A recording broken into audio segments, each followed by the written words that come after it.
Dear students, अब हम आ गए हैं एनसीईआरटी पेज नंबर 317 के सेकेंड हाफ पर, जहां पर एक बेहद इंपॉर्टेंट टॉपिक लिखा हुआ है जिसका हेडिंग है generation and conduction of nerve impulse. वैसे बच्चों सही मायने में ये अपने आप में दो अलग अलग टॉपिक हैं। नर्व इंपल्स का जनरेशन एक अलग बात होती है, नर्व इंपल्स का कंडक्शन एक अलग बात होती है। और देखिए बच्चों, नर्व इंपल्स को जनरेट करना और फिर नर्व इंपल्स को कंडक्ट करते हुए अपने टारगेट ऑर्गन को कंट्रोल करना, यही तो किसी भी नर्व फाइबर का फंक्शन होता है। और आप जानते हैं बच्चों, किसी के फंक्शन की स्टडी को कहा जाता है फिजियोलॉजी। इसीलिए इस हेडिंग के नीचे हमने ब्रैकेट में एक छोटा सा वर्ड लिखा है, that is physiology of nerve. अब देखिए बच्चों, इस बेहद इंपॉर्टेंट टॉपिक को बहुत इत्मीनान के साथ हमें सुनना है, आप कनेक्टेड रहेंगे। आइए शुरू करते हैं बच्चों, ध्यान सुने। किसी भी न्यूरॉन में नर्व इंपल्स का जनरेशन और कंडक्शन 4 स्टेजेस में कंप्लीट होता है। पहले मैं आपको नाम बताना चाहूंगा, पोलराइजेशन, डीपोलराइजेशन, रीपोलराइजेशन और हाइपरपोलराइजेशन। एक काम करते हैं बच्चों, इन चारों वर्ड्स के नोमेनक्लेचर को हम यहां पर समझने की कोशिश करते हैं, फिर वन बाय वन इन्हें हम डिटेल में स्टडी करेंगे। तो पहले मैं बात करने जा रहा हूं रिगार्डिंग पोलराइजेशन। सुने बच्चों, पोलराइजेशन को रेस्टिंग स्टेज भी कहा जाता है, यानी विश्रामावस्था। यानी ये वो स्टेज होगी जिस समय हमने अपने न्यूरॉन को किसी भी प्रकार का स्टिमुलस नहीं दिया है। पर इसका मतलब ये नहीं है कि न्यूरॉन स्टिमुलस रिसीव नहीं कर सकता। एक चीज तो आप समझें बच्चों, जो सो रहा होगा उसी को तो हम जगा पाएंगे, जो पहले से जगा हुआ है उसे आप और क्या जगाएंगे। तो समझे बच्चों, न्यूरॉन रेस्टिंग स्टेज में है, इसका मतलब it is able to get excited. इसलिए बच्चों, resting stage is also refer to as excitable stage. गलती ना हो जाए, रेस्टिंग स्टेज को हम एक्साइटेड स्टेज नहीं कहते हैं, इसे हम कहते हैं एक्साइटेबल स्टेज। यानी कि न्यूरॉन रेस्ट कर रहा है, हमने उसको स्टिमुलस नहीं दिया है, पर अगर आप उसको स्टिमुलस देंगे तो वो स्टिमुलस को रिसीव कर सकता है। It is able to get excited. That's why polarization is also known as a excitable stage. और एक और चीज आप क्लियर रखें बच्चों दिमाग में, किसी भी न्यूरॉन को या फिर किसी भी न्यूरॉन के किसी भी सेगमेंट को अगर स्टिमुलस रिसीव करना है तो उसे रेस्टिंग स्टेज में होना कंपलसरी है। यानी कि न्यूरॉन स्टिमुलस सिर्फ और सिर्फ तब रिसीव कर सकता है जब वो रेस्टिंग स्टेज में पहुंच चुका हो। अब देखिए बच्चों, जैसे ही आप किसी रेस्टिंग न्यूरॉन को स्टिमुलस देंगे, वो पोलराइजेशन के बाद सेकेंड स्टेज में शिफ्ट हो जाएगा, दैट इज डीपोलराइजेशन। यानी वो एक्साइटेबल से अब किस स्टेज में चला जाएगा, दैट इज एक्साइटेड स्टेज। और समझे बच्चों, डीपोलराइजेशन के एंड पर क्या जनरेट हो जाएगी, नर्व इंपल्स यानी एक्शन पोटेंशियल। कैसे होगा वो हम थोड़ी देर बाद देखेंगे, बस इतना याद रखें, रेस्टिंग स्टेज में न्यूरॉन स्टिमुलस रिसीव कर सकता है। आप जैसे उसको स्टिमुलस देंगे वो एक्साइटेड स्टेज में पहुंच जाएगा और एक एक्साइटेड स्टेज के एंड पर नर्व इंपल्स जनरेट होगी और कंडक्ट भी हो जाया करती है। अब देखिए क्या होगा बच्चों, आफ्टर डीपोलराइजेशन यानी आफ्टर एक्साइटेड स्टेज धीरे धीरे वो न्यूरॉन फिर से रेस्टिंग स्टेज को अटेन करेगा, यानी थर्ड स्टेज में पहुंचेगा, दैट इज रीपोलराइजेशन। बच्चों इसे नाम दिया जाता है री रेस्टिंग स्टेज। पर खास बात समझें, न्यूरॉन फिर से रेस्ट में आ चुका है, यानी हम कह सकते हैं ये फिर से स्टिमुलस को रिसीव करने के लिए तैयार हो चुका है। तो खास बात समझे बच्चों, अगर रीपोलराइज न्यूरॉन को अगर आप स्टिमुलस देंगे तो वो स्टिमुलस रिसीव कर लेगा और वहीं से डीपोलराइजेशन की तरफ अग्रसर हो जाएगा। लेकिन बच्चों, अगर आपने रीपोलराइज न्यूरॉन को स्टिमुलस नहीं दिया तो फिर वो हाइपर रेस्टिंग स्टेज में चला जाएगा, जिसे हम नाम देंगे हाइपर पोलराइजेशन। यानी कि इंपॉर्टेंट चीज ये निकल कर आती है, हाइपर पोलराइजेशन स्टेज का होना अनिवार्य नहीं है। वो इस बात पर डिपेंड करेगा कि रीपोलराइजेशन के बाद में हमने न्यूरॉन को फिर से स्टिमुलस दिया है या फिर नहीं दिया है। तो बस इतना याद रखेंगे, किसी भी न्यूरॉन में नर्व इंपल्स का जनरेशन और कंडक्शन हम 4 स्टेजेस में पढ़ने जा रहे हैं बच्चों, polarisation, depolarisation, repolarisation and hyper polarisation. लेकिन इस बेहद इंपॉर्टेंट टॉपिक को हम शुरू करें उससे पहले हम इस टॉपिक का बेस तैयार करने जा रहे हैं। तो देखिए बच्चों, पहले मैं आपको बताना चाह रहा हूं कि न्यूरॉन के अंदर और न्यूरॉन के बाहर की तरफ किन किन आयन की क्या क्या कंसंट्रेशन पाई जाती है। तो देखिए बच्चों, आपके सामने हमने न्यूरॉन ड्रॉ किया है, न्यूरॉन का भी हमने एक्सॉन वाला पार्ट ड्रॉ किया है, the longest and the main functional part of neuron. अब देखिए बच्चों, न्यूरॉन क्या है, एक सेल ही तो है। इस पार्ट को आप बहुत इत्मीनान से सुने क्योंकि इसी पर हमारा पूरा टॉपिक रिलाई करता है। तो देखिए बच्चों, न्यूरॉन क्या है, एक सेल है और किसी भी सेल के बाहर जो फ्लूइड होता है उसे हम कहते हैं एक्स्ट्रा सेलुलर फ्लूइड यानी ईसीएफ। जबकि सेल के अंदर जो फ्लूइड होता है उसे हम कहते हैं इंट्रासेलुलर फ्लूइड या फिर हम कह सकते हैं आईसीएफ। तो आप कह सकते हैं बच्चों एक्सॉन के अंदर जो फ्लूइड होगा यानी जो एक्सोप्लाज्म है वही किसको रिप्रेजेंट कर रहा है, आईसीएफ को। अब देखिए बच्चों फिलहाल यहां पर हमें कुछ बातें याद रखनी है कि ईसीएफ और आईसीएफ में किन आयंस की कंसंट्रेशन किस तरह से डिस्ट्रीब्यूटेड होती है। तो देखिए बच्चों पहले मैं यहां पर कैटाइंस की बात कर लेता हूं, आप ध्यान से देखेंगे, आपको याद रखना है ईसीएफ में सोडियम आयन की कंसंट्रेशन ज्यादा होती है जबकि पोटेशियम आयन की कंसंट्रेशन कम होती है। आप इतना याद रखेंगे, बाहर की तरफ सोडियम की कंसंट्रेशन ज्यादा होती है जबकि पोटेशियम कम है। अगर हम इंट्रासेलुलर फ्लूइड की बात करें तो इसका जस्ट ऑपोजिट होता है, आईसीएफ के अंदर पोटेशियम आयन की कंसंट्रेशन ज्यादा होती है जबकि सोडियम आयन की कंसंट्रेशन कम होती है। तो इसको आप डायरेक्टली बस इतना याद रखें, बाहर सोडियम ज्यादा अंदर पोटेशियम ज्यादा। चलिए बच्चों अब हम एनाइंस की कंसंट्रेशन की बात करते हैं। ये डायरेक्टली आपको याद रखना है, बाहर की तरफ क्लोराइड आयन की कंसंट्रेशन ज्यादा होती है जबकि अंदर की तरफ फॉस्फेट आयंस की कंसंट्रेशन ज्यादा होती है। तो इतना आप जरूर याद रखें, बाहर सोडियम और क्लोराइड की कंसंट्रेशन ज्यादा है जबकि अंदर की तरफ पोटेशियम और फॉस्फेट की कंसंट्रेशन ज्यादा होती है। और लगे याद, ये भी आप जरूर याद रखें बच्चों, एक्सोप्लाज्म के अंदर कुछ नेगेटिवली चार्ज प्रोटीन्स भी पाए जाते हैं। तो देखिए बाहर सोडियम ज्यादा, क्लोराइड ज्यादा, अंदर पोटेशियम ज्यादा और फॉस्फेट ज्यादा। पर एक और इंपॉर्टेंट चीज को समझे बच्चों, जो एक्स्ट्रा सेलुलर फ्लूइड होता है और जो इंट्रा सेलुलर फ्लूइड है दोनों ही इलेक्ट्रिकली न्यूट्रल होते हैं, यानी कि ईसीएफ और आईसीएफ में जितना पॉजिटिव होता है उतना ही नेगेटिव चार्ज भी होता है। आगे हम जब भी यहां पर चार्ज की बात करेंगे, जब भी हम पॉजिटिव नेगेटिव की बात करेंगे बच्चों, तो वो हमेशा सिर्फ और सिर्फ एक्सोलेमा यानी एक्सोनल मेम्ब्रेन पर हम चार्ज को रिप्रेजेंट करेंगे। ये चीज आप जरूर याद रखें, ईसीएफ और आईसीएफ तो हमेशा इलेक्ट्रिकली न्यूट्रल ही होंगे। अब देखिए बच्चों इसी के साथ मैं आपको दो वर्ड्स और बता देना चाहता हूं जो हमारे काम आने वाले हैं। एक तो है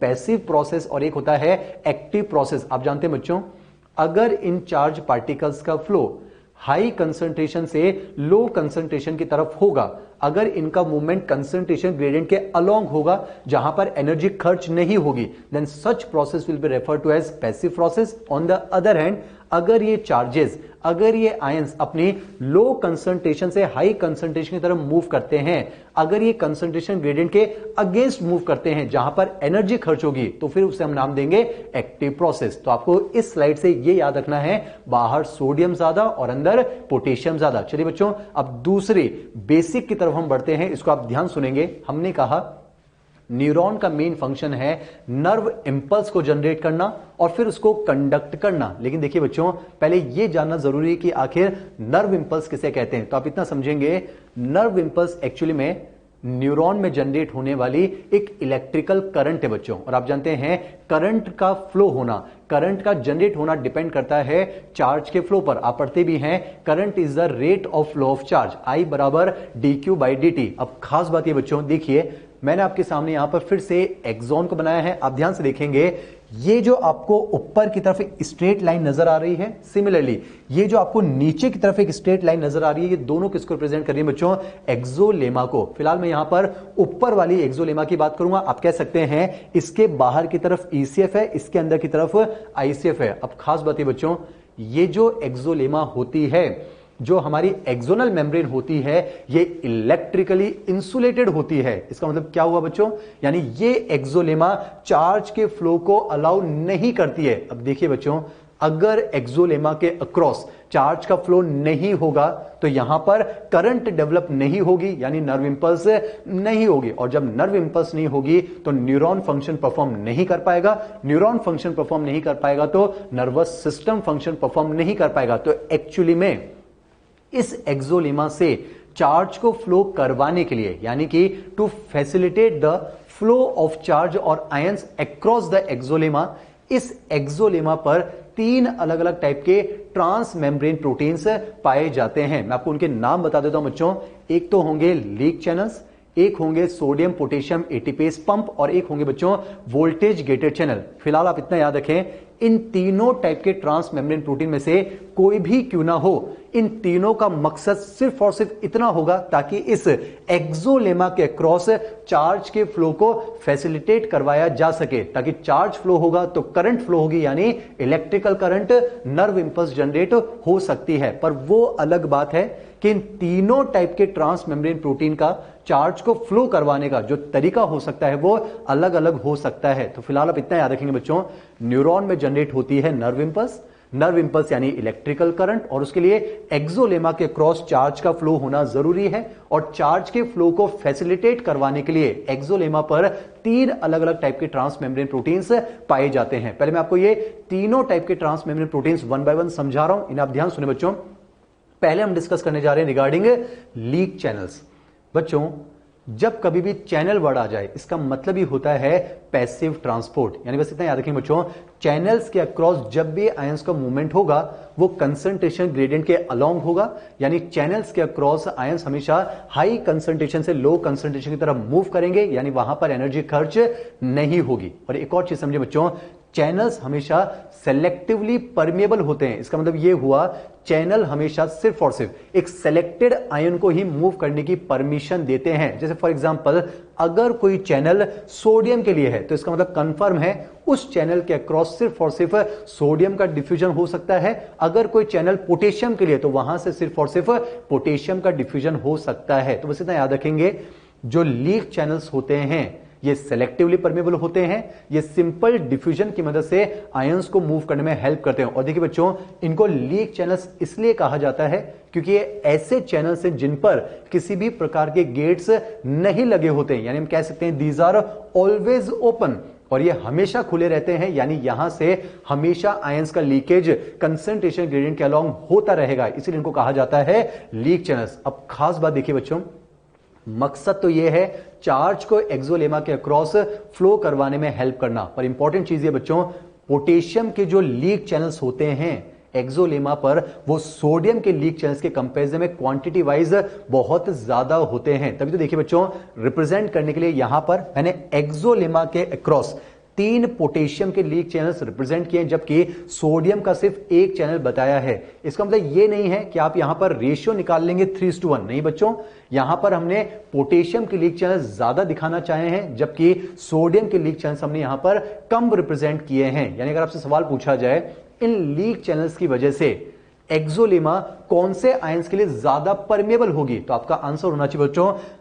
टुवर्ड्स पोटेशियम आयंस। अब देखिए बच्चों, मैंने कहा लीक चैनल्स है, पैसिव डिफ्यूजन होगा, हाई कंसंट्रेशन से लो होगा, और यहां पर एनर्जी खर्च नहीं होगी, और सेलेक्टिवली परमेबल है। अब देखिए बच्चों, अगर मैं सोडियम चैनल की बात करूं, याद कीजिए सोडियम बाहर ज्यादा है अंदर कम है, तो सोडियम अपने चैनल से बाहर से अंदर की तरफ मूव करेगा, जबकि पोटेशियम अंदर ज्यादा होता है बाहर कम होता है, तो पोटेशियम आयंस अपने चैनल के थ्रू अंदर से बाहर की तरफ मूव करेंगे। पर एक इंटरेस्टिंग चीज समझिए बच्चों, चूंकि पोटेशियम के चैनल्स ज्यादा होंगे तो हम कह सकते हैं ज्यादा पोटेशियम बाहर की तरफ डिफ्यूज करेगा, जबकि सोडियम के चैनल्स कम होने की वजह से पोटेशियम के कंपैरिजन में सोडियम नेग्लिजिबल मात्रा में अंदर की तरफ डिफ्यूज करेगा। और आप जानते हैं बच्चों, चाहे वो सोडियम हो या पोटेशियम हो, दोनों की वैलेंसी सेम है, दोनों पर सेम पॉजिटिव चार्ज है +1, तो हम कह सकते हैं due to the leak channels more positive charge will diffuse outside the axolemma,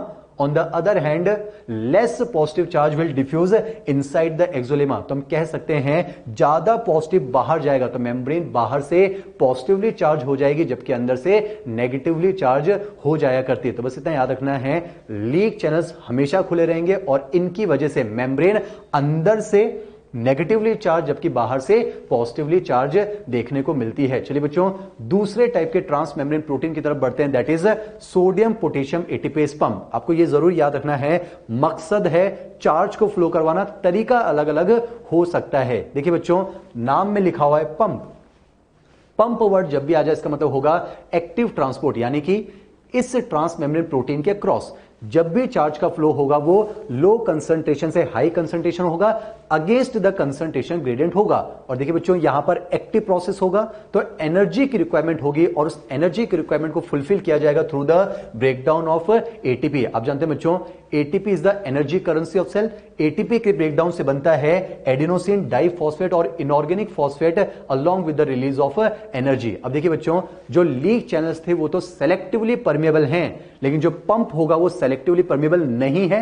ये सोडियम और पोटेशियम दोनों के मूवमेंट को अक्रॉस द एक्सोलेमा फैसिलिटेट करेगा, लेकिन अगेंस्ट द कंसंट्रेशन ग्रेडियंट। अब देखिए बच्चों ये किस तरह से काम करता है आप ध्यान से देखेंगे।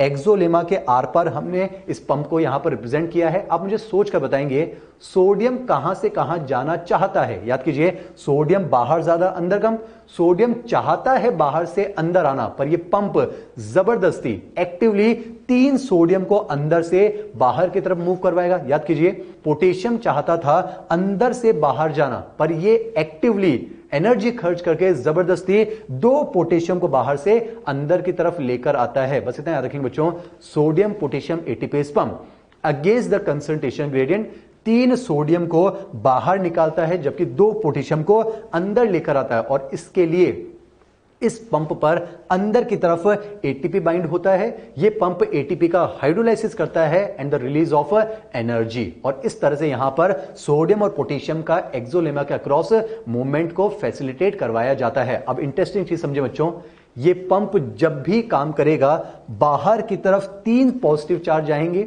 अंदर की तरफ सिर्फ 2 पॉजिटिव चार्ज आएंगे। यानी कह सकते हैं जब जब ये पंप काम करेगा मेम्ब्रेन में अंदर की तरफ नेट 1 पॉजिटिव चार्ज कम होगा और साथ ही साथ अंदर फॉस्फेट की फॉर्म में नेगेटिव चार्ज जनरेट होगा। तो हम कह सकते हैं जब जब ये पंप काम करेगा मेम्ब्रेन बाहर से पॉजिटिवली चार्ज हो जाएगी और अंदर से नेगेटिवली चार्ज हो जाया करती है। सो this is all about sodium potassium ATPase pump. चलिए बच्चों तीसरे टाइप के ट्रांस मेम्ब्रेन प्रोटीन की बात करते हैं, that is voltage gated channel, जिन्हें हम शॉर्ट में कहेंगे वीजीसी। देखिए फिर से चैनल बढ़ाया यानी कि कंसंट्रेशन ग्रेडियंट के अलोंग मूव होगा।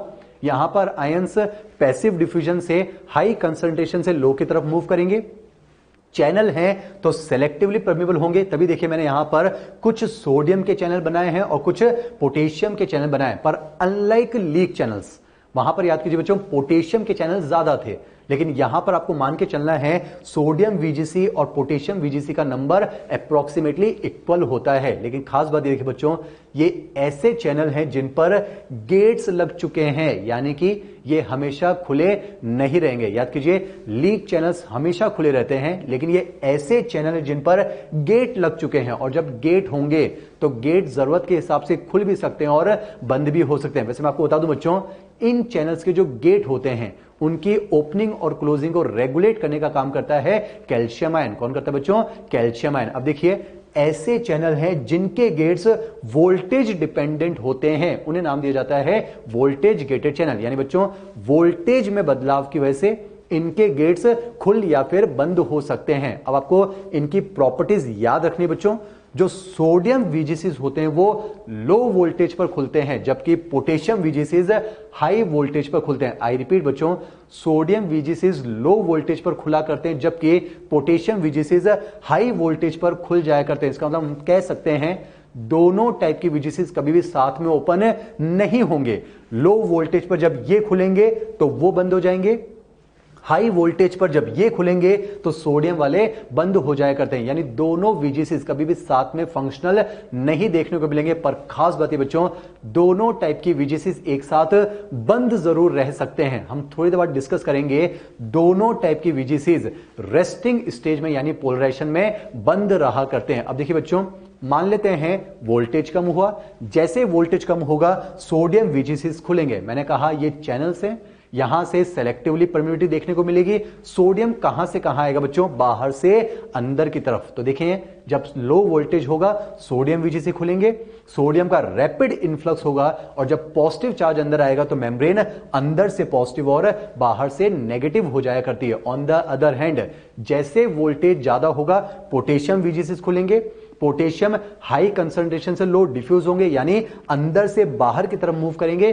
पॉजिटिव चार्ज बाहर मूव करेगा तो मेम्ब्रेन बाहर से पॉजिटिव और अंदर से नेगेटिव हो जाया करती है। तो फिलहाल मैंने आपको बस इतना बताया बच्चों, एक्सॉन की मेम्ब्रेन से चार्ज को फ्लो करवाने के लिए एक्सोलेमा पर 3 अलग अलग टाइप के ट्रांसमेम्ब्रेन प्रोटीन पाए जाते हैं। तीनों का तरीका अलग अलग है पर मकसद एक है, और वो मकसद क्या है बच्चों? चार्ज को फ्लो करवाना। लीक चैनल्स हमेशा खुले रहेंगे, पैसिवली काम करते हैं। Sodium potassium ATPase pump actively काम करता है, जबकि वोल्टेज गेटेड चैनल हमेशा खुले नहीं रहेंगे। ये वोल्टेज डिपेंडेंट इनकी ओपनिंग और क्लोजिंग कंट्रोल की जाती है, और साथ ही साथ ये वोल्टेज डिपेंडेंट है। ये लो वोल्टेज पर खुलते हैं, ये हाई वोल्टेज पर खुलते हैं। अब एक चीज मैं आपसे पूछना चाह रहा हूं बच्चों, देखिए हमने देखा पोटेशियम के जो लीक चैनल्स होते हैं वो सोडियम के लीक चैनल से ज्यादा है, यानी हम कह सकते हैं the permeability of membrane, the permeability of axolemma is comparatively more for potassium ions as compare to sodium. लेकिन ये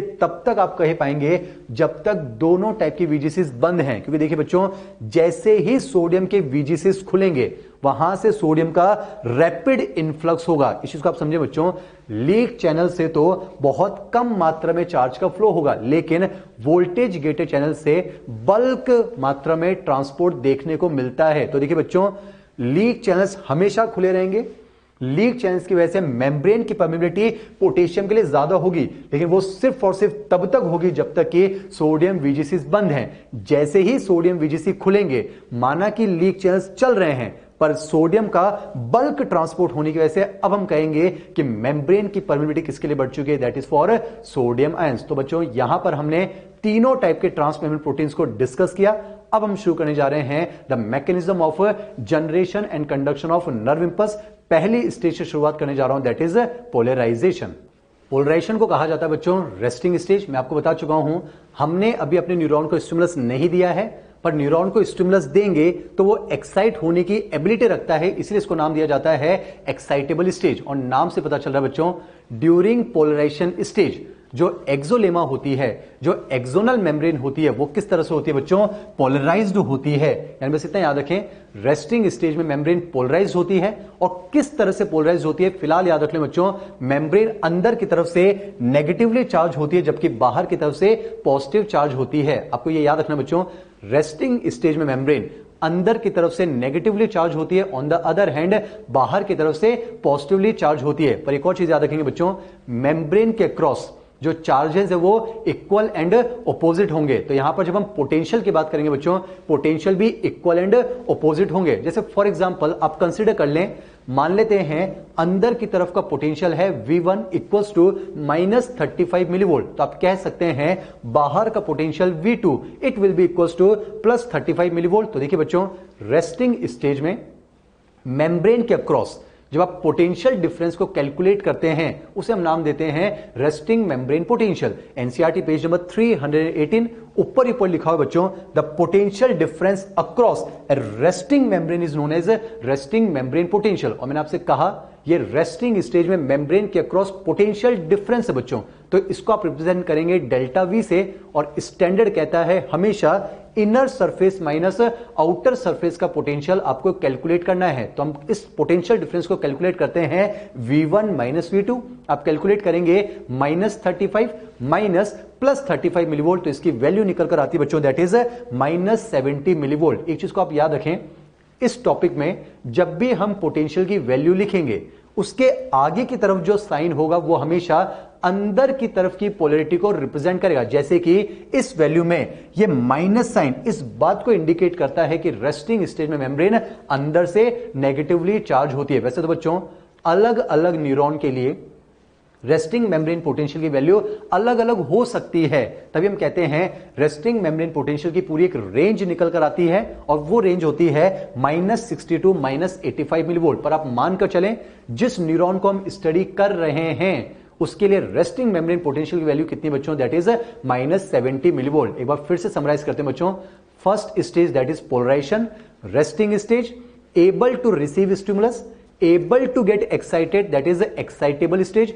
मेम्ब्रेन पोलराइज होती है, अंदर से नेगेटिव बाहर से पॉजिटिवली चार्ज होती है। और रेस्टिंग स्टेज में मेम्ब्रेन के अक्रॉस जो पोटेंशियल डिफरेंस है वो कितना होता है बच्चों, दैट इज -70 मिलीवोल्ट। अब हमें यह समझना है कि रेस्टिंग स्टेज में आखिर ऐसा क्या हुआ कि मेम्ब्रेन अंदर से नेगेटिव और बाहर से पॉजिटिव चार्ज हो जाती है। और देखिए बच्चों, इसको समझाने के लिए आपके लिए बड़ी मेहनत से एक खूबसूरत सा एनिमेशन हमने डिजाइन किया है, इसे आप ध्यान से देखेंगे। देखिए आपके सामने ये क्या है बच्चों, एक्सोलेमा, बाहर की तरफ ECF, अंदर ICF। याद कीजिए, बाहर सोडियम ज्यादा, अंदर पोटेशियम ज्यादा। इस बार हमने तीनों टाइप के ट्रांस मेम्ब्रेन प्रोटीन को एक साथ यहां पर प्रेजेंट किया। आप देख सकते हैं बच्चों, पोटेशियम के चैनल यहां पर ज्यादा दिखाए हैं एज कंपेयर टू सोडियम के चैनल। देखिए बच्चों, मैं आपको बता चुका हूं, leak channels are always open.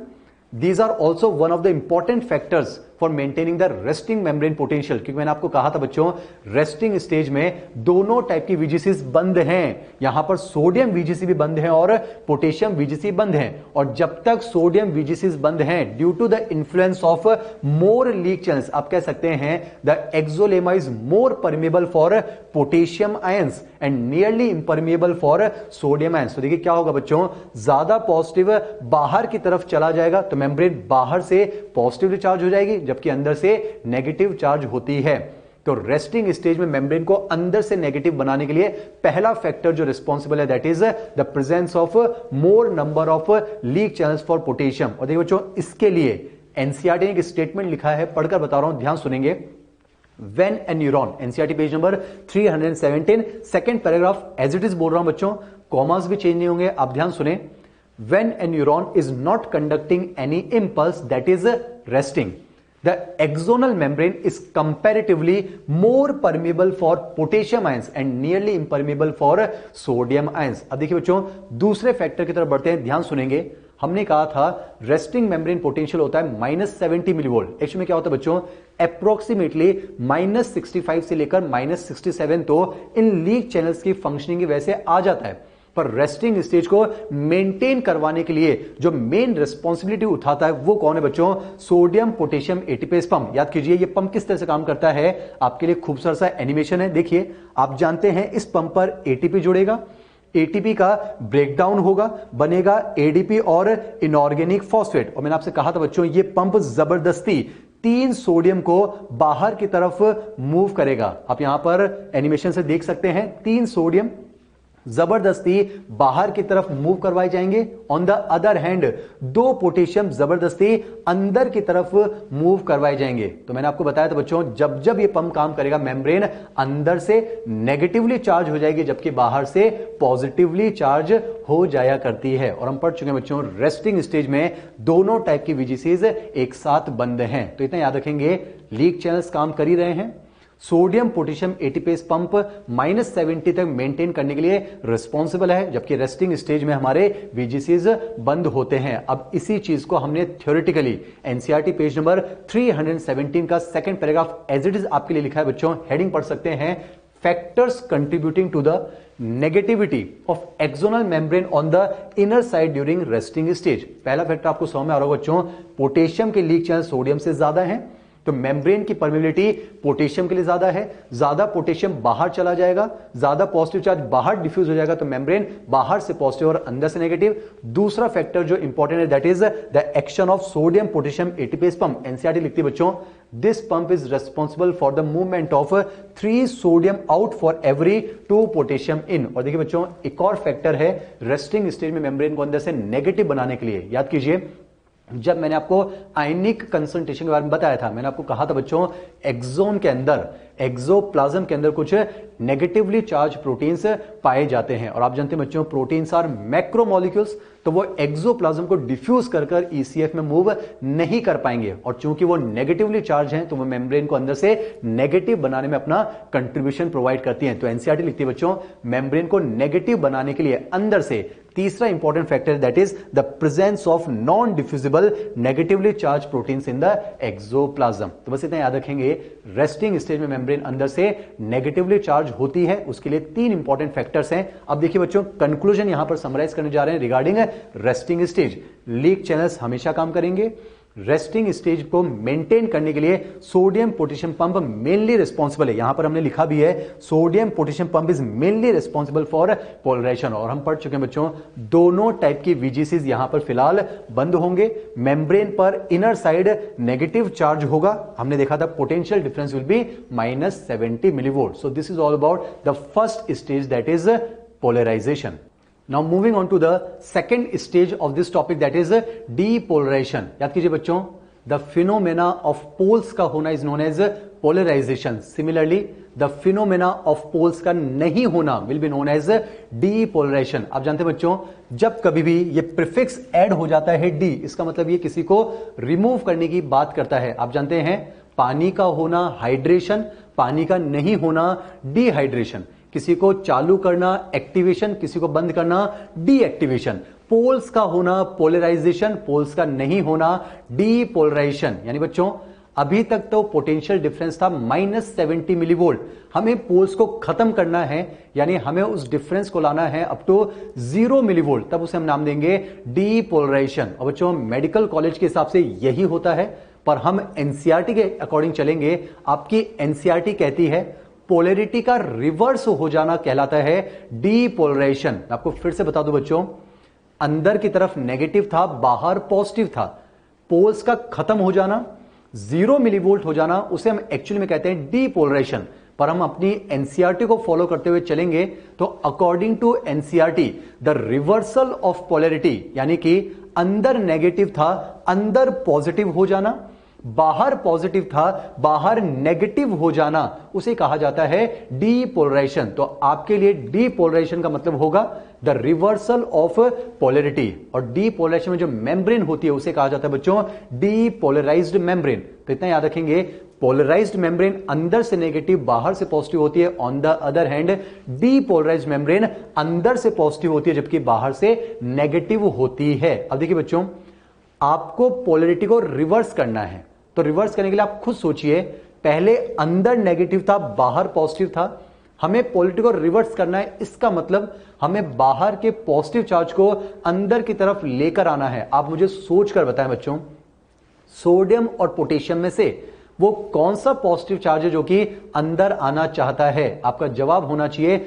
Sodium. याद कीजिए, सोडियम बाहर ज्यादा होता है, अंदर कम होता है, तो सोडियम बाहर से अंदर आना चाहता है। तो एक्चुअली में क्या होता है बच्चों, जैसे ही किसी रेस्टिंग न्यूरॉन को स्टिमुलस मिलता है, जो सोडियम वीजीसीज होते हैं वो ओपन हो जाया करते हैं। और जाहिर सी बात है उन्हें ही ओपन होना चाहिए, क्योंकि देखिए अभी पोटेंशियल कितना है बच्चों, -70 मिलीवोल्ट, यानी लो वोल्टेज है, और लो वोल्टेज पर सोडियम वीजीसीज ओपन हो जाया करते हैं। तो इस चीज को जरूर याद रखेंगे, रेस्टिंग मेम्ब्रेन को जैसे ही स्टिमुलस मिलेगा सोडियम वीजीसीज ओपन होंगे और धीरे धीरे हम किस तरफ बढ़ेंगे बच्चों, टुवर्ड्स डीपोलराइजेशन। पर एक और चीज समझें, डीपोलराइजेशन के दौरान आपको मेम्ब्रेन की पोलैरिटी को रिवर्स करना है, यानी अंदर की तरफ पॉजिटिव जनरेट करना है। और याद कीजिए बच्चों, सोडियम पोटेशियम एटीपेज पंप जब भी काम करता है मेम्ब्रेन को अंदर से नेगेटिव बनाता है, इसलिए हम कह सकते हैं during depolarization sodium potassium ATPase pump non functional state में प्रेजेंट होगा। तो आइए इसको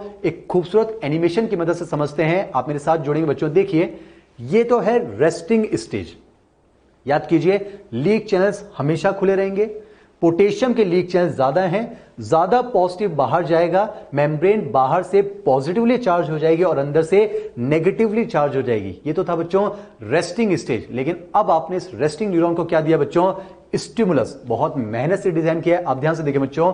और मैंने आपको बताया, जैसे ही स्टिमुलस मिलेगा सोडियम वीजीसीज ओपन होंगे। याद कीजिए, इन वीजीसीज की ओपनिंग को रेगुलेट करता था कैल्शियम। तो क्या होगा, सोडियम वीजीसीज के गेट से कैल्शियम रिमूव होगा, सोडियम वीजीसीज ओपन होंगे और सोडियम अपनी हाई कंसंट्रेशन से लो कंसंट्रेशन यानी बाहर से अंदर की तरफ मूव करेगा। तो हम कह सकते हैं मेम्ब्रेन अंदर से पॉजिटिव होने लगेगी जबकि बाहर से नेगेटिव होने लगेगी। पर यहां पर एक खास बात सुने बच्चों, अभी है -70 मिलीवोल्ट रेस्टिंग स्टेज। जैसे ही स्टिमुलस मिला, सोडियम के कुछ वीजीसीज यहां पर ओपन होते हैं। इसलिए हमने यहां लिखा है बच्चों, only a few sodium VGCs are open. लेकिन क्या होगा, जैसे ही कुछ सोडियम वीजीसीज खुलेंगे, सोडियम का इनफ्लक्स होगा, हम अंदर से पॉजिटिव की तरफ बढ़ेंगे, यानी कि पोटेंशियल डिफरेंस -70 से पॉजिटिव की तरफ बढ़ता है बच्चों। ये पहुंच जाता है लगभग -55 टू -60 मिलीवोल्ट। कहां पहुंचता है बच्चों? -55 to -60 millivolt. Now this potential is known as threshold potential. Very important, आप ध्यान सुनिए बच्चों। आप जानते हैं थ्रेशोल्ड वर्ड का मतलब होता है minimum. So this is the minimum potential required to achieve depolarization. I repeat बच्चों, the minimum potential required to achieve depolarization is known as threshold potential. लेकिन खास बात देखिए, -70 से जब आप थ्रेशोल्ड पोटेंशियल पर पहुंचे हैं तो कितने पोटेंशियल का चेंज हुआ है बच्चों? यहां पर चेंज हुआ है बच्चों +10 टू +15 मिलीवोल्ट। और ये जो पोटेंशियल डिफरेंस में चेंज हुआ है, this is known as threshold stimulus. दोनों की डेफिनेशन एक बार ध्यान सुने बच्चों। The minimum potential required to complete depolarization is known as threshold potential. On the other hand, the minimum potential change required to complete depolarization is known as threshold stimulus. अब क्या होगा बच्चों? जैसे ही थ्रेशोल्ड स्टिमुलस मिल जाएगा, ज्यादा मात्रा में sodium वीजीसीज खुल जाया करते हैं। फिर से एक खूबसूरत एनिमेशन के साथ रिप्रेजेंट कर रहे हैं, आप ध्यान से देखिए बच्चों। अभी है ये रेस्टिंग स्टेज। आपने देखा जो लीक चैनल से वो हमेशा काम कर रहे हैं, लेकिन इस बार थ्रेशोल्ड स्टिमुलस मिल चुका है बच्चों। और जब थ्रेशोल्ड स्टिमुलस मिल जाएगा, ज्यादा मात्रा में सोडियम वीजीसीज ओपन हो जाया करते हैं। देखिए यहां पर ज्यादा सोडियम वीजीसीज खुलेंगे तो सोडियम का बल्क ट्रांसपोर्ट होगा, यानी rapid influx of sodium will take place. और उसकी वजह से क्या होगा बच्चों? मेम्ब्रेन अंदर की तरफ से पॉजिटिव और बाहर की तरफ से नेगेटिव होने लग जाएगी। पोलैरिटी 0 को अटेन करके फाइनली रिवर्स हो जाएगी और -70 से हम पहुंचेंगे अप्रोक्सीमेटली +30 टू +45 मिलीवोल्ट। यहां पर हमने लिखा भी बच्चों, मेम्ब्रेन इस बार अंदर से पॉजिटिव हो जाएगी जबकि मेम्ब्रेन बाहर से नेगेटिव हो जाएगी। पोलैरिटी रिवर्स हो चुकी है। हम पहुंच चुके हैं +30 टू +45 मिलीवोल्ट। और इसी पॉइंट पर क्या जनरेट होती है बच्चों? नर्व इंपल्स या फिर एक्शन पोटेंशियल। आप बस इतना याद रखेंगे, रेस्टिंग स्टेज में मेम्ब्रेन की परमिबिलिटी पोटेशियम के लिए ज्यादा है। स्टिमुलस की वजह से सोडियम वीजीसीज खुल जाया करते हैं, यानी हम कह सकते हैं stimulus induces the increase in permeability for sodium. कुछ सोडियम के वीजीसीज खुलेंगे, सोडियम का इन्फ्लक्स होगा।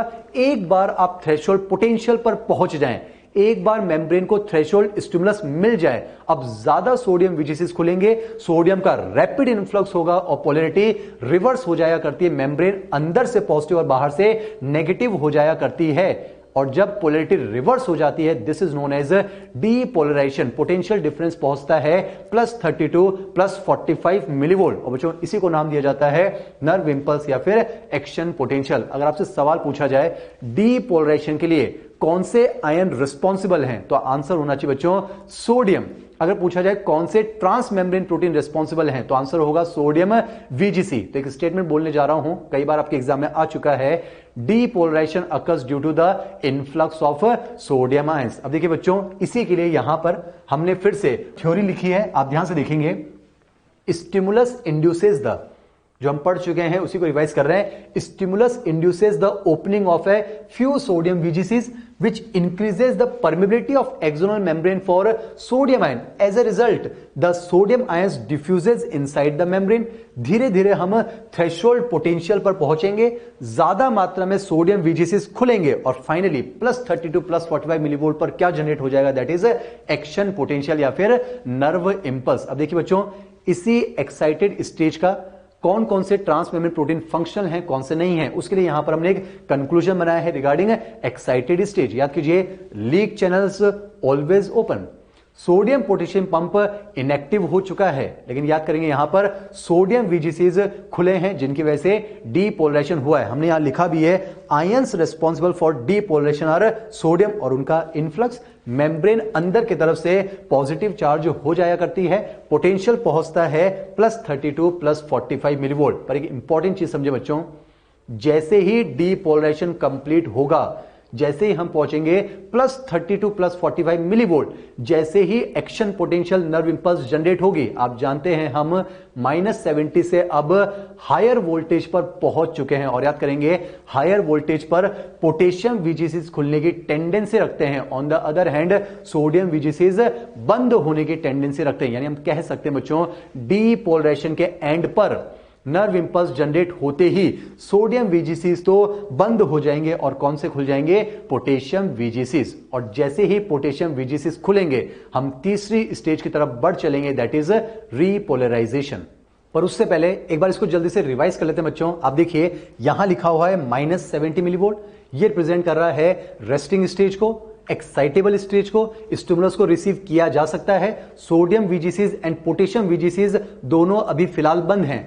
जैसे ही इसको स्टिमुलस मिलेगा, याद कीजिए सोडियम वीजीसीज खुलेंगे, सोडियम का इन्फ्लक्स शुरू होगा। जैसे ही थ्रेशोल्ड स्टिमुलस मिला, या फिर हम कह सकते हैं जैसे ही थ्रेशोल्ड पोटेंशियल अचीव होगा, ज्यादा मात्रा में सोडियम वीजीसीज खुलेंगे, सोडियम का रैपिड इन्फ्लक्स होगा और अंदर का नेगेटिव पॉजिटिव चार्ज से कैंसिल होता हुआ फाइनली पोटेंशियल डिफरेंस 0 हो जाएगा। हम पहुंचेंगे 0 मिलीवोल्ट पर। लेकिन देखिए बच्चों, आप लोअर वोल्टेज से हायर वोल्टेज की तरफ जा रहे हैं और हम जानते हैं सोडियम वीजीसीज लो वोल्टेज पर खुला करते हैं, जबकि हाई वोल्टेज पर वो बंद हो जाएंगे। तो खास बात के बच्चों, 0 मिलीवोल्ट आते ही सोडियम वीजीसीज बंद होना शुरू होंगे, पर उनको बंद होने में थोड़ा समय लगेगा। तब तक और ज्यादा सोडियम का इन्फ्लक्स हो जाया करता है, मेम्ब्रेन अंदर से पॉजिटिव हो जाया करती है, पोटेंशियल डिफरेंस पहुंचता है +32 +45 मिलीवोल्ट। देखिए सोडियम वीजीसीज बंद होना शुरू हुए, पर उनके लेट बंद होने की वजह से और ज्यादा सोडियम अंदर आ गया है। इसी को नाम दिया जाता है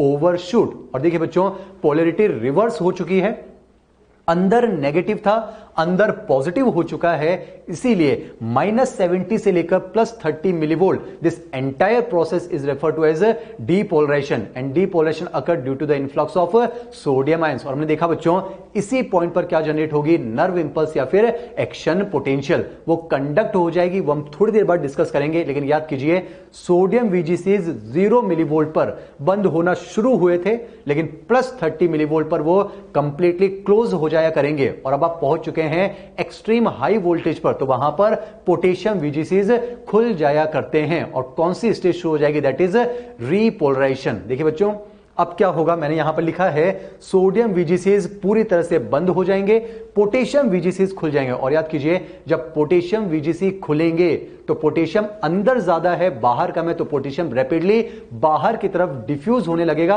मेम्ब्रेन पोटेंशियल धीरे धीरे फिर से नेगेटिव की तरफ आने लगेगा। और जैसे ही हम +30 से वापस से -70 मिलीवोल्ट को अचीव कर लेंगे, उसी का नाम क्या होगा बच्चों, रीपोलराइजेशन। पर एक और चीज को समझें, याद कीजिए, रीपोलराइजेशन के दौरान हमें डीपोलराइज मेम्ब्रेन को, जो अंदर से पॉजिटिव है, उसे अंदर से नेगेटिव बनाना है बच्चों। तो याद कीजिए, डीपोलराइजेशन के दौरान जो सोडियम पोटेशियम एटीपीएस पंप बंद हो गया था, रीपोलराइजेशन के दौरान वो फिर से एक्टिव हो जाया करता है। यानी हम कह सकते हैं, रीपोलराइजेशन में सोडियम पोटेशियम एटीपेस पंप और पोटेशियम वीजीसीज दोनों मिलकर काम करेंगे ताकि मेम्ब्रेन को अंदर से फिर से नेगेटिव बनाया जा सके। और हम जानते हैं बच्चों, जैसे ही मेम्ब्रेन फिर से -70 पर पहुंचेगी, यानी जैसे मेम्ब्रेन रीपोलराइज होगी, रेस्टिंग स्टेज में आ चुकी होगी, वो फिर से एक नए स्टिमुलस को रिसीव करने के लिए तैयार हो जाती है। और याद रखेंगे बच्चों, रेस्टिंग पोटेंशियल को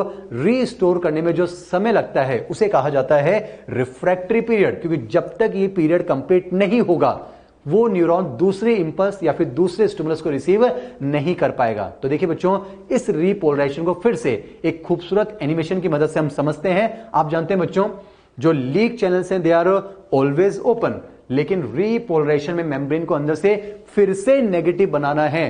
तो डीपोलराइजेशन के दौरान बंद हुआ सोडियम पोटेशियम एटीपेस पंप फिर से चालू होगा, एटीपी का ब्रेकडाउन हुआ, एडीपी और इनऑर्गेनिक फॉस्फेट जबरदस्ती 3 सोडियम को बाहर की तरफ भेजा जाएगा, 2 पोटेशियम जबरदस्ती अंदर की तरफ मूव करवा दिए जाते हैं। और देखिए बच्चों, मैंने आपसे कहा था रीपोलराइजेशन में सोडियम VGCs तो बंद रहेंगे, लेकिन कौन से खुल जाएंगे? Potassium VGCs। और जब पोटेशियम VGC खुलेंगे तो पोटेशियम का रैपिड इफ्लक्स होगा, और पोटेशियम के बाहर जाने की वजह से, पॉजिटिव चार्ज के बाहर जाने की वजह से मेम्ब्रेन अंदर से नेगेटिव हो जाया करती है और बाहर से पॉजिटिव हो जाया करती है। सो this is all about repolarisation. और देखिए रीपोलराइज मेम्ब्रेन किस तरह से दिखती है उसका यहां पर हमने डायग्राम बनाया। मेम्ब्रेन फिर से अंदर से नेगेटिव, बाहर से पॉजिटिव हो चुकी है, फिर से पोटेंशियल डिफरेंस पहुंचा है -70 मिलीवोल्ट। तो हम कह सकते हैं now the neuron is prepared to receive another stimulus. देखिए बच्चों, अब इसी का हम यहां पर एक कंक्लूजन डिराइव कर रहे हैं। आप ध्यान से देखेंगे, re resting stage, leak channels are always open, pump काम कर रहा है अलोंग विद पोटेशियम VGC, और मेम्ब्रेन अंदर से फिर से नेगेटिव हो चुकी है। और हमने देखा बच्चों, डीपोलराइजेशन के लिए जिम्मेदार था influx of sodium ion, on the other hand repolarisation के लिए रिस्पॉन्सिबल है द आउटफ्लक्स और the efflux of potassium ion. So this is all about the generation of nerve impulse. अब देखिए बच्चों, अभी तक जो हमने डिफरेंट स्टेजेस पढ़ी उनको हम यहां पर ग्राफिकली रिप्रेजेंट करने जा रहे हैं। बेहद आसान है, ध्यान से देखेंगे बच्चों। देखिए, पहली बात तो ये जो ग्राफ है ये हम दो चीजों के बीच में बनाएंगे। एक्स एक्सिस पर हम टाइम को लेते हैं बच्चों इन मिली सेकेंड्स, वाई एक्सिस पर हमने पोटेंशियल को लिया है मिली वोल्ट। देखिए हमने यहां पर कुछ मार्किंग्स किए हैं, -70 मिली वोल्ट, आपको समझ में आ रहा होगा, ये रेस्टिंग स्टेज को रिप्रेजेंट करेगा। -60 मिली वोल्ट ये थ्रेशोल्ड पोटेंशियल को रिप्रेजेंट करेगा, और +30 मिली वोल्ट ये हमारी एक्शन पोटेंशियल यानी नर्व इंपल्स को रिप्रेजेंट करेगा। एक बार जल्दी से रिवाइज करते हैं, आप ध्यान सुनेंगे बच्चों। -70 मिली वोल्ट ये पॉइंट रिप्रेजेंट करता है रेस्टिंग स्टेज, यहां पर लीक चैनल्स काम कर रहे होंगे, सोडियम पोटेशियम एटीपेस पंप काम कर रहा होगा, और दोनों टाइप की VGCs यहां पर बंद होंगे। मेम्ब्रेन स्टिमुलस को रिसीव कर सकती है। जैसे हम यहां पर स्टिमुलस देंगे, याद कीजिए, कुछ सोडियम VGCs खुलेंगे, सोडियम का इनफ्लक्स होगा, +10 to +15 मिलीवोल्ट यानी थ्रेशोल्ड स्टिमुलस का अचीवमेंट होगा।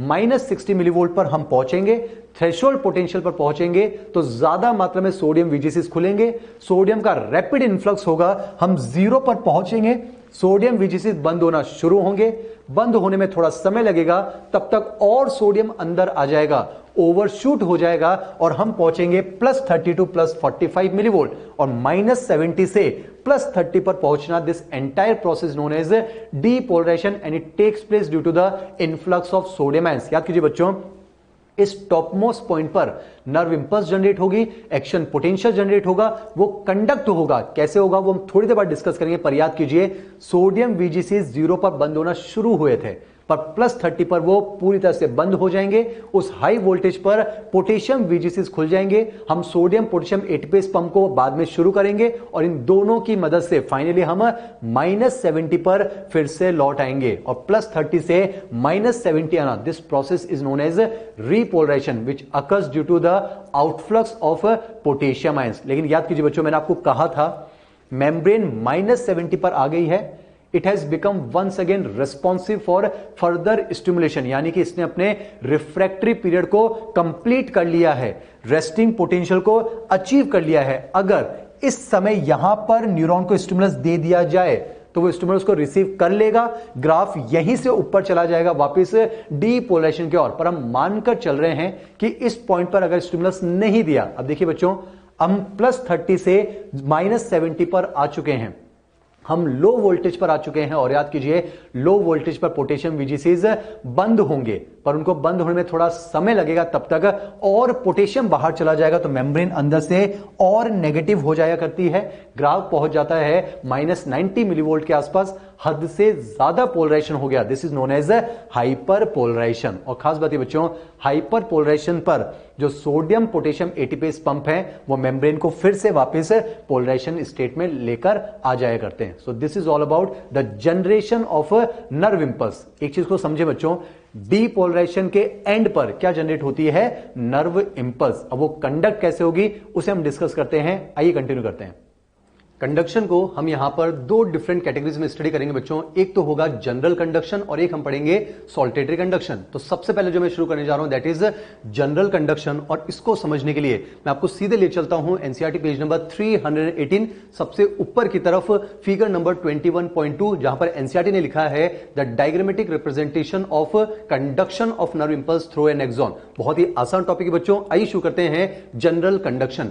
लेकिन एक पॉइंट आपको याद रखना होगा बच्चों, जो general conduction of nerve impulse होगा वो हमेशा नॉन माइलिनेटेड नर्व फाइबर में देखने को मिलता है। अब देखिए बच्चों, इसके लिए हम एनसीईआरटी को, उस फिगर को समझते हैं। आप मेरे साथ कनेक्टेड रहेंगे, ध्यान से देखिए। आपके सामने the longest part of neuron, nerve fibre यानी एक्सॉन को हमने रिप्रेजेंट किया है, और आपकी एनसीईआरटी ने क्या किया बच्चों, एक्सॉन को वर्चुअली कुछ सेगमेंट्स में डिवाइडेड माना है। जैसे कि एक्सॉन का जो सबसे पहला सेगमेंट है, मान लेते हैं बच्चों उसको हम रिप्रेजेंट कर रहे हैं सेगमेंट ए, अगले सेगमेंट को हम रिप्रेजेंट कर रहे हैं segment B and so on. अब खास बात क्या बच्चों, अब फिलहाल आप मानकर चलें कि ये जो एंटायर एक्सॉन है ये रेस्टिंग स्टेज में, यानी कि पोलराइजेशन, और याद कीजिए बच्चों पोलराइजेशन में मेम्ब्रेन अंदर से नेगेटिवली चार्ज होती है जबकि बाहर से पॉजिटिवली चार्ज होती है। अब देखिए क्या होगा, हमें यह समझना है कि नॉन माइलिनेटेड नर्व फाइबर में जनरल कंडक्शन किस तरह से होता है। तो एक काम करते हैं, पहले इस रेस्टिंग न्यूरॉन को हम क्या प्रोवाइड करेंगे बच्चों, स्टिमुलस। तो आपकी एनसीईआरटी में लिखा है, यहां पर हमने स्टिमुलस को अप्लाई किया, और याद कीजिए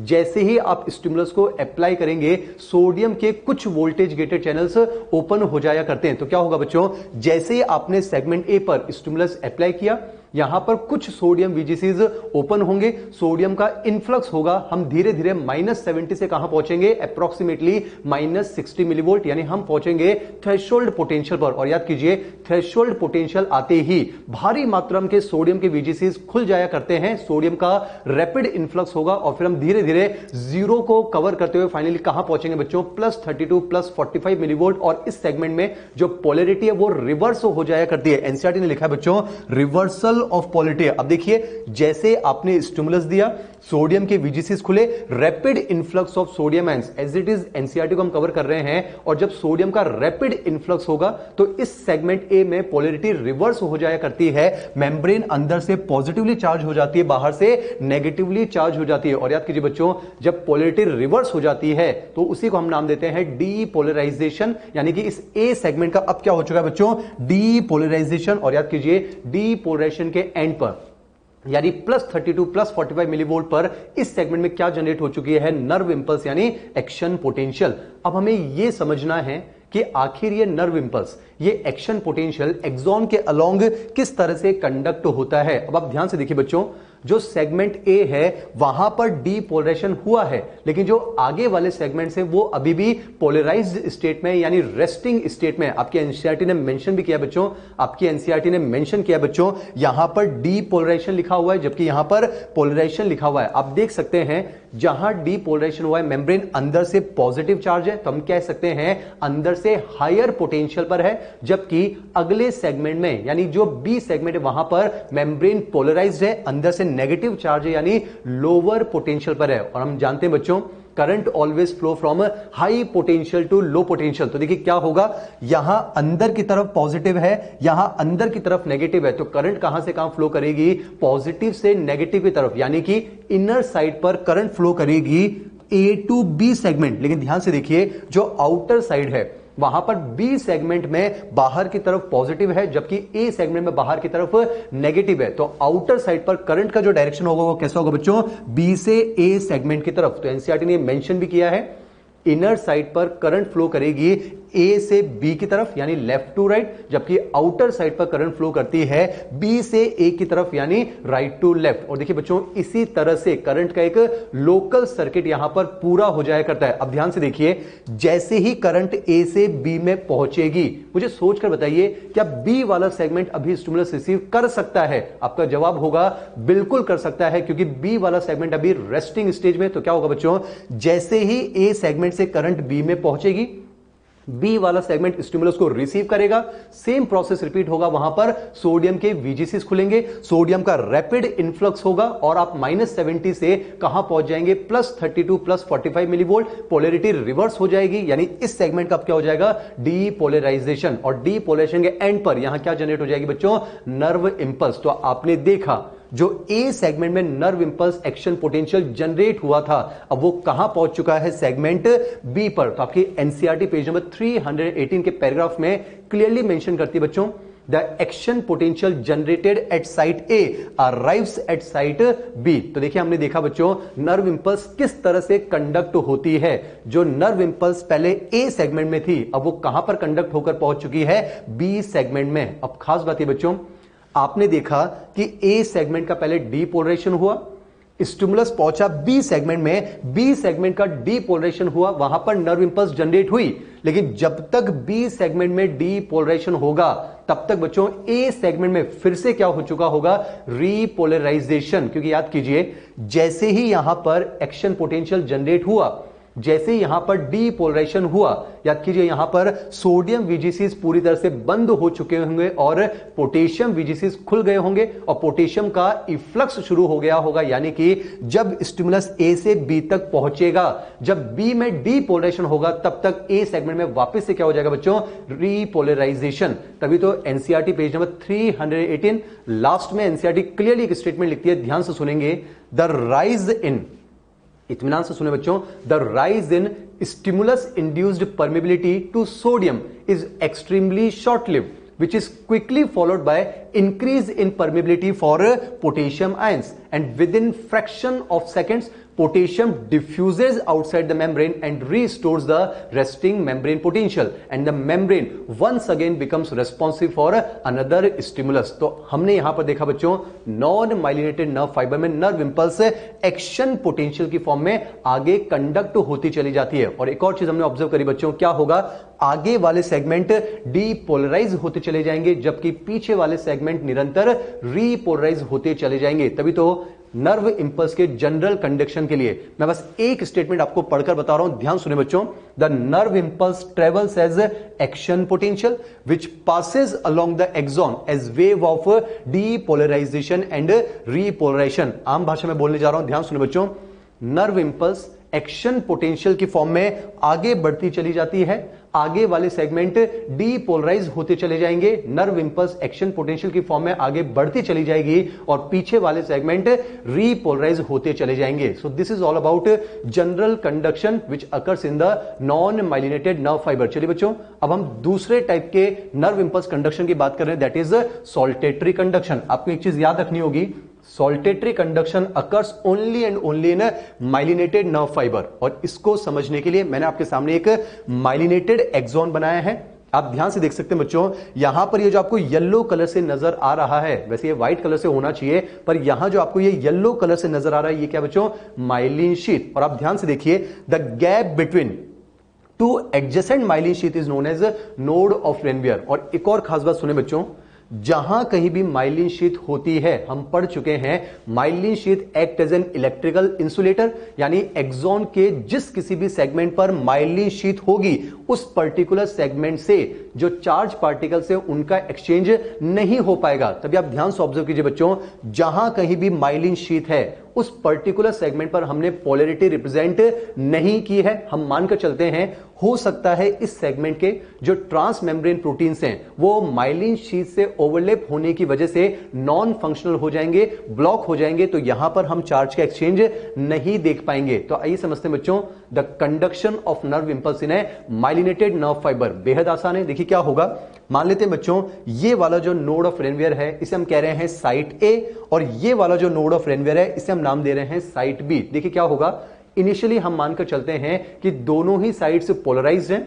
जैसे ही आप साइट ए को स्टिमुलस देंगे, याद कीजिए सोडियम वीजीसीज खुलेंगे, सोडियम का रैपिड इन्फ्लक्स होगा, पोलैरिटी रिवर्स होगी, अंदर से पॉजिटिव बाहर से नेगेटिव हो जाएगा, यानी इस सेगमेंट का क्या हो जाएगा? डीपोलराइजेशन। और याद कीजिए डीपोलराइजेशन के एंड पर +32 +45 मिलीवोल्ट पर यहां क्या जनरेट होगी बच्चों? Nerve impulse. अब सिमिलर कंसेप्ट है, यहां पर अंदर की तरफ पॉजिटिव चार्ज है, जबकि साइट बी अभी भी रेस्टिंग स्टेज में है, पोलराइज्ड स्टेट में, वहां अंदर की तरफ नेगेटिव चार्ज है। तो हम कह सकते हैं यहां पर अंदर की तरफ हायर पोटेंशियल है, जबकि यहां पर अंदर की तरफ लोअर पोटेंशियल है। तो इस बार करंट सीधे हाई पोटेंशियल से लो पोटेंशियल की तरफ मूव कर जाएगी। तो देखिए बच्चों सेम कंसेप्ट है, इनर साइड पर करंट फ्लो करेगी site A to site B, जबकि आउटर साइड पर करंट फ्लो करेगी साइट बी से साइट ए की तरफ। और इस बार इस तरह से करंट का एक लोकल सर्किट पूरा हो जाएगा। एक इंपॉर्टेंट चीज आप समझे बच्चों, सॉल्टेटरी कंडक्शन में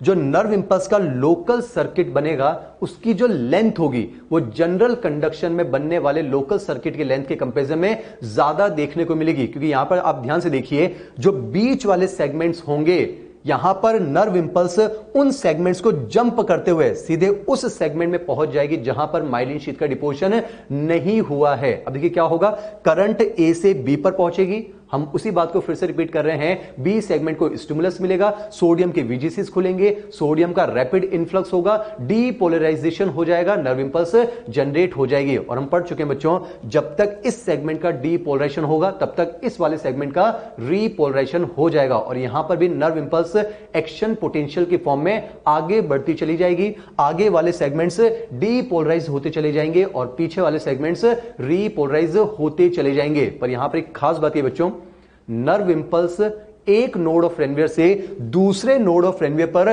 जंप कर कर चलते हुए आपको नजर आएगी, इसलिए बच्चों इसको नाम दिया है saltatory conduction. The word saltatory has been derived from a Greek word saltare, और सॉल्टियर वर्ड का मतलब होता है बच्चों टू जंप, इसीलिए इसको जंपिंग कंडक्शन भी कहते हैं, या फिर कई बार इसको प्यार से कंगारू कंडक्शन भी कह दिया जाता है। तो यहां पर हमने डिस्कस किया बच्चों the conduction of nerve impulse in both the types of nerve fibres, non myelinated में जनरल कंडक्शन, जबकि माइलिनेटेड में सॉल्टेटरी कंडक्शन। अब देखिए बच्चों, अगर मैं आपसे जनरल कंडक्शन और सॉल्टेटरी कंडक्शन में कुछ डिफरेंसेस मेंशन करने के लिए कहूं तो कुछ डिफरेंसेस आप मेंशन कर सकते हैं, जैसे कि general conduction takes place only in non myelinated nerve fibre, on the other hand saltatory conduction takes place in only myelinated nerve fibre. आप मुझे खुद सोचकर बताइए, जनरल कंडक्शन और सॉल्टेटरी कंडक्शन में से कौन सा कंडक्शन फास्ट होगा?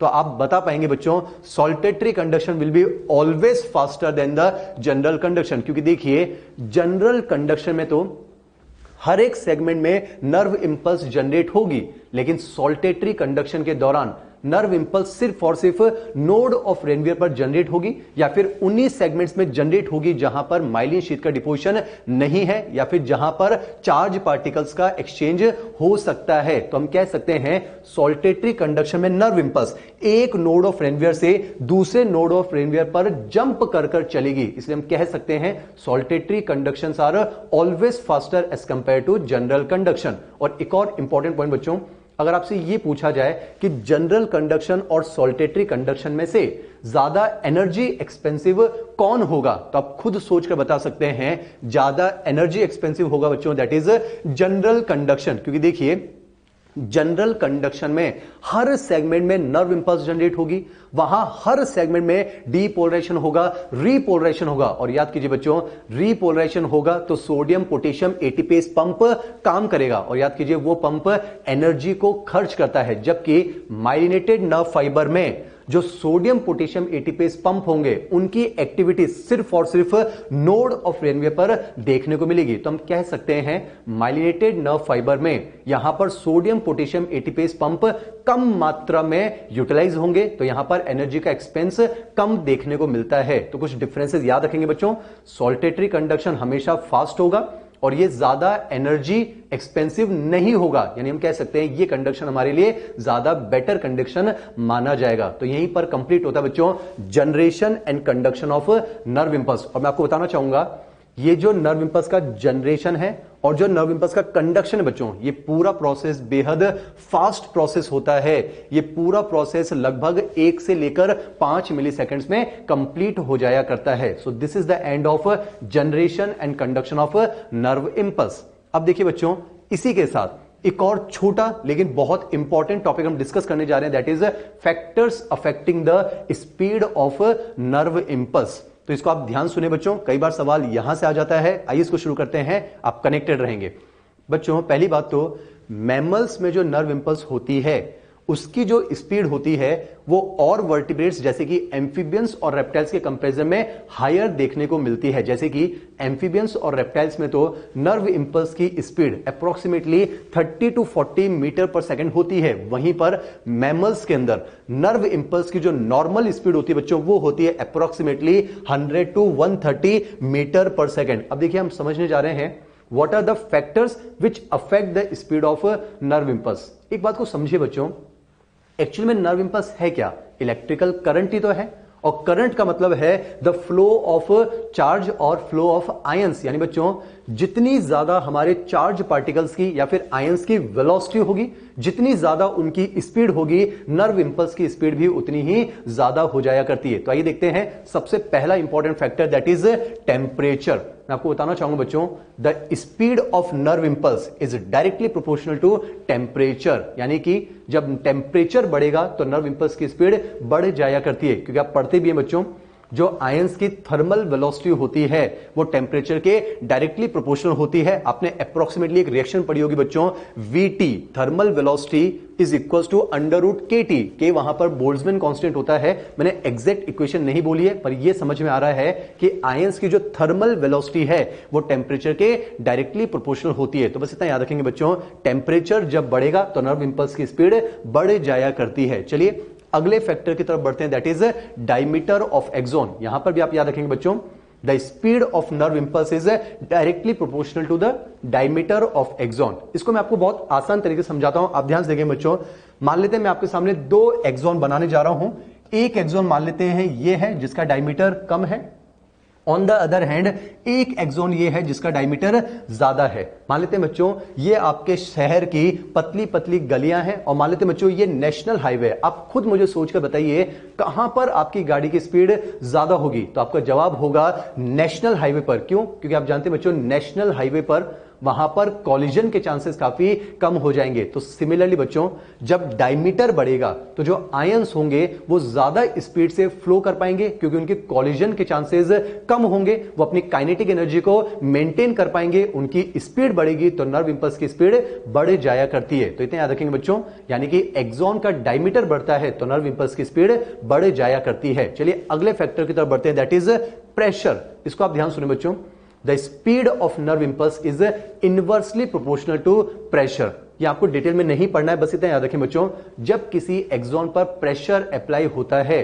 तो जो ट्रांस मेम्ब्रेन प्रोटीन्स होती हैं उनके फंक्शन में कहीं ना कहीं इनिबिशन कॉज होता है, कहीं ना कहीं उनकी फंक्शनिंग प्रॉपर नहीं हो पाती है, नर्व इंपल्स का जनरेशन थोड़ा स्लो हो जाता है, नर्व इंपल्स का कंडक्शन भी स्लो हो जाया करता है। अब बस इतना याद रखेंगे कि प्रेशर बढ़ता है तो नर्व इंपल्स की स्पीड कम हो जाया करती है।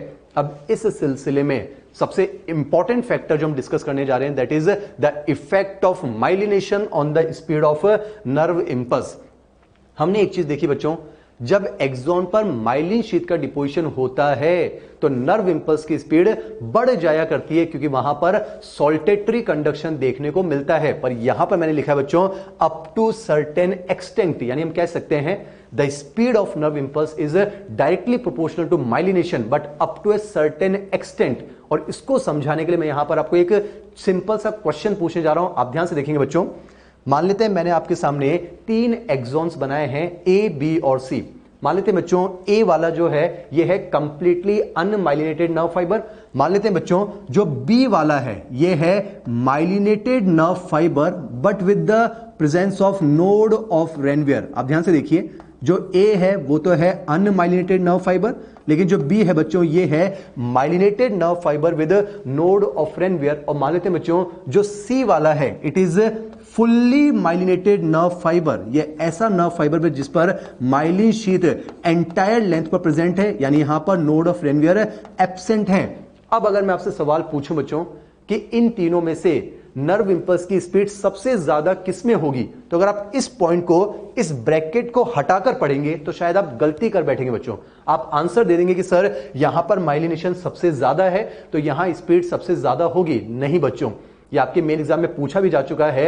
मैं आपको बताना चाहूंगा जो सी वाला एक्सॉन है यहां पर तो नर्व इंपल्स का कंडक्शन होगा ही नहीं, क्योंकि आप ध्यान से देखिए अगर एक्सॉन की एंटायर लेंथ पर माइलिन शीथ होगी तो वहां पर तो कभी भी करंट का लोकल सर्किट पूरा हो ही नहीं पाएगा। देखिए यहां पर चार्ज का एक्सचेंज हो ही नहीं पाएगा, तो यहां पर हम कंडक्शन की बात नहीं करेंगे, यानी बच्चों सी वाले एक्सॉन पर नर्व इंपल्स का कंडक्शन नहीं देखा जाएगा। अब अगर मैं आपसे ए और बी में नर्व इंपल्स की स्पीड पूछूं तो आप बता पाएंगे कि the speed in B will be greater than that of speed in A, क्योंकि आप बता सकते हैं यहां पर सॉल्टेटरी कंडक्शन होगा जबकि यहां पर जनरल कंडक्शन होगा। तो इसी के साथ एक बेहद इंपॉर्टेंट टॉपिक हम फिनिश करते हैं बच्चों, that is generation and conduction of nerve impulse.